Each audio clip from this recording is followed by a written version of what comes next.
प्रणव राहुल शेलार. हे आता हे ठिकाण कोणतं आहे? हे कोपरेगाव उत्तम नगर.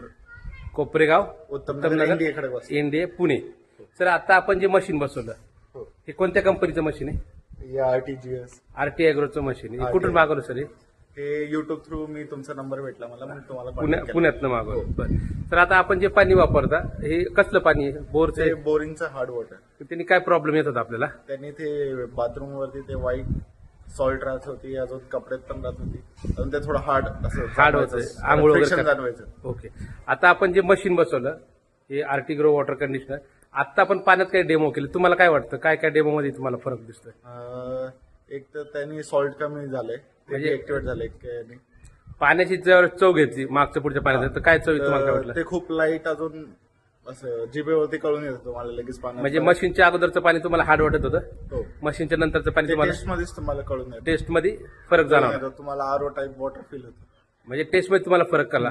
आणि ज्यावेळेस तुम्ही साबणाचा फेस वगैरे केला तर टेस्ट जास्त होते याचं. अगोदरच्या पाण्यात की नंतरच्या पाण्यात? नंतरच्या पाण्यात या फिल्टरच्या मशीनच्या पाण्यामध्ये पाणी जे झालं त्या फेस जास्त साबणाचा होतं. म्हणजे कमी साबण लावला तरी फेस जास्त झाला.